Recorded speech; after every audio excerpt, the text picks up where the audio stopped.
Gündüz.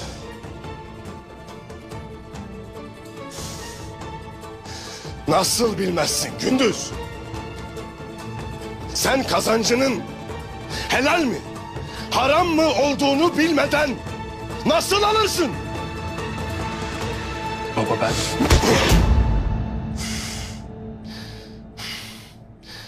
Sakın bana baba deme.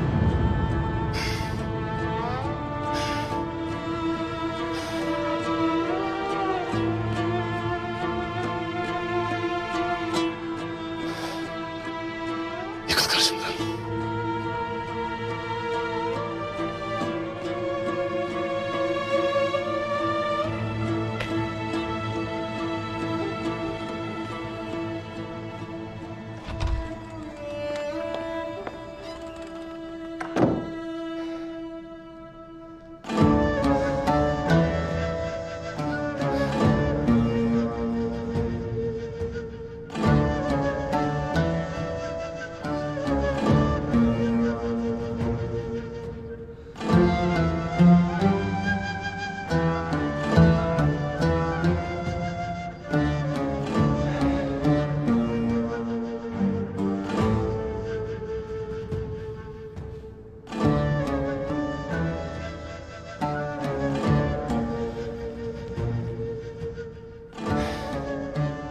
Gündüz gençtir beyim.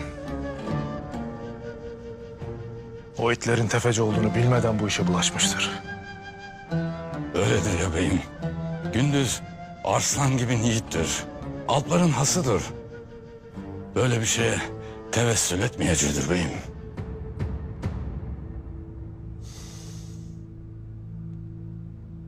Oğullarım düşmanların türlü hilelerini öğrenerek büyüdüler. Düşmanların yalnızca cenk meydanında kancıklık etmeyeceğini savcı da Osman da bilir.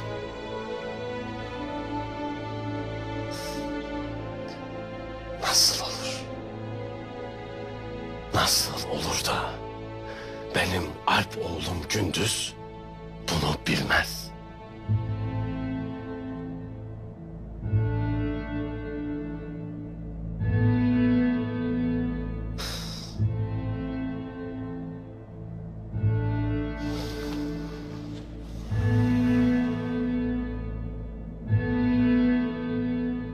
On yıldır Moğolların tahakkümüne, zorbalığına rağmen Söğüt ahalisini ihya ettim.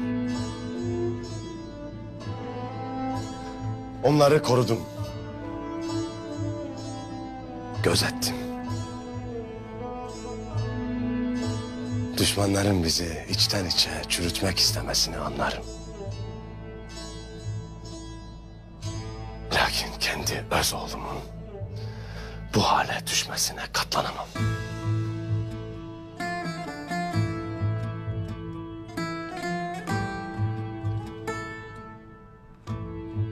Körlüğünün altına tamah eden zayıflığının bedelini ödeyecek.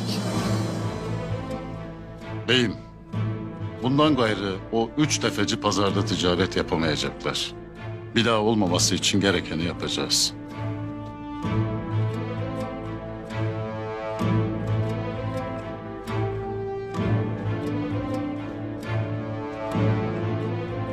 İmdi mi aydın Artuk Bey? Bundan gayrı gözünüzü kulağınızı dört açın. Buyruk beyimindir.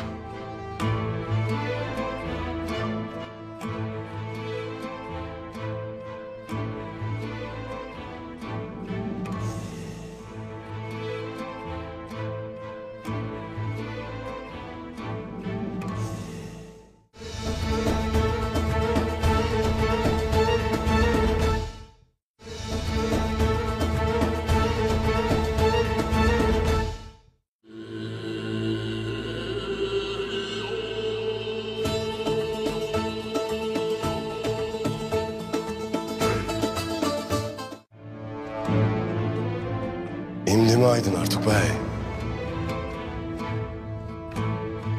Bundan gayrı gözünüzü kulağınızı dört açın.